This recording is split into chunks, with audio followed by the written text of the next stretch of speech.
Selamat datang di channel Andira Pratama. Ya, ini video kelima aku membahas tentang apapun yang aku bahas karena aku ini lagi men-challenge diriku sendiri untuk membuat 100 video ke depannya. Ya, di video kali ini aku akan membahas katanya cari kerja itu susah, ya. Tapi pada nyatanya aku selama ini cari buat pegawai host live streaming ya, host live streaming itu susahnya minta ampun ya. Sampai nyebar di Glints ya. Udah habis 800.000 ya selama 2 minggu belum ada tuh masuk lagi ya. Cuman sekitar beberapa, cuman belasan dan didatangin buat interview. Nyatanya ada yang nggak cocok dan ada yang nggak ada respon lagi ya. Aku udah nyebar di loker di sosial media juga sama ya. Jadi sebenarnya kekurangan lapangan pekerjaan atau emang kekurangan pekerja nih ya. Coba deh, ini dari segi pengusahanya. Aku mencari-cari buat karyawan ya. Itu susahnya minta ampun, bener ya. Minta ampun. Ada yang cuma tanya-tanya doang gitu ya. Terus nanya tentang gajinya gitu. Disuruh isi form aja. Ya, dia nanya gaji. Emang mau gaji berapa? Ya, terus aku jawab aja tuh. Ya, isi aja dulu formnya. Ini diajuin di situ. Terus di situ ada tuh buat kriterianya. Ya, dia harus upload buat review produk. Kan aku butuhnya buat host live streaming ya. Nah, dari sana udah ketahuan apakah dia cocok dengan permintaan gaji tersebut ya. Nah, dia udah nanyain gaji duluan gitu ya. Padahal skillnya aja belum tahu bagus atau enggaknya ya. Kita nggak tahu. Mungkin di luar sana kayak di pabrik-pabrik gitu ya, sama mungkin ya. Nyari pekerja yang kompetitif, yang benar-benar berkualitas itu nggak gampang ya. Mungkin mereka udah bayar jutaan ya, udah bayar agensi, udah bayar platform buat nyari pekerja. Tapi yang datang itu banyak banget yang di luar ekspektasi ya. Nah, baik lagi ke tadi ya, dari pekerjanya sekarang ya.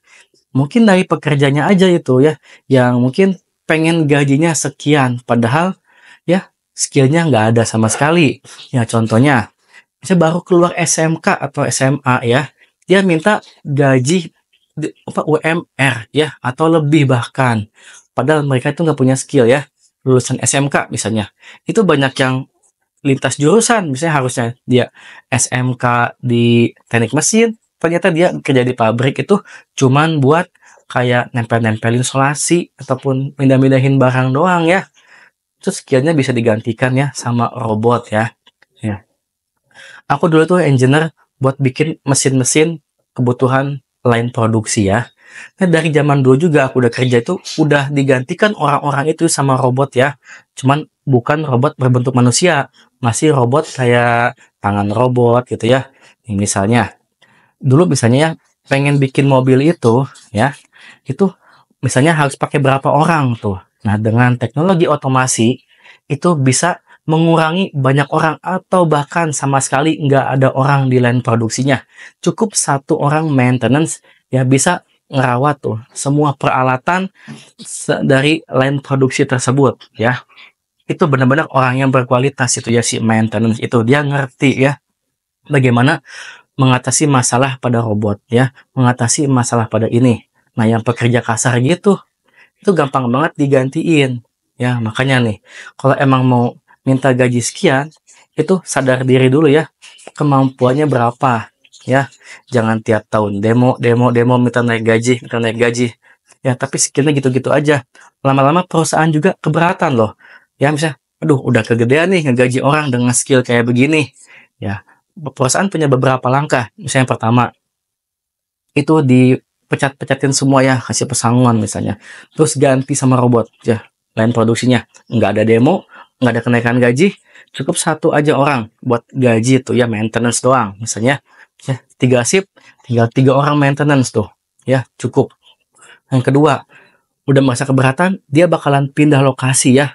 Ya, mungkin yang asal di Jabodetabek pindah tuh ke Jawa Tengah, ke Jawa Timur, nyari yang upahnya itu kecil. Yang rugi siapa? Pekerja lagi dong nantinya ya. Atau bahkan yang ekstrimnya lagi ya, dia pindah ke Vietnam ya. Karena di sana pabriknya udah murah-murah ya, tenaganya murah-murah, mungkin bisa banyak yang pindah ke sana. Udah banyak pabrik kok yang ke sana ya, ke Vietnam ya.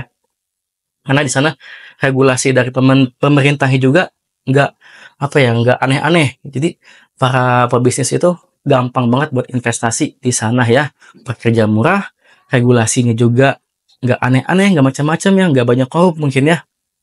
Nah itu ya. Jadi untuk saat ini ya, kita bersaingnya itu sama teknologi. Makanya nih, yang baru lulus SMA, lulus SMK, ya, coba deh tingkatin skillnya. Mau di skill di bidang apa ya? Jangan asal cari kerja umur 24, 25 itu udah nggak dipakai lagi ya. Karena perusahaan maunya yang masih muda-muda ya. Umur di bawah 25 biasanya. Nah, makanya sekarang waktunya kita ningkatin skill. Misalnya yang SMK bisa dari jurusan teknik mesin yang fokusnya di sana. Kalian harus bisa ngerti bagaimana ngerakit kendaraan misal ataupun bisa cara nge-welding ya, ngelas tuh biasanya buat di teknik mesin tuh las yang utama ya. Karena sertifikat las itu mahal. Nah, kalau bisa kejar tuh sertifikat welding ya, biar bayarannya itu juga mahal ya. Kalau udah punya sertifikat welding ataupun bisa latihan berbicara nih, kayak aku gini, aku juga melatih buat berbicara depan kamera gini ya. Ya, gimana caranya kita ngobrol depan kamera.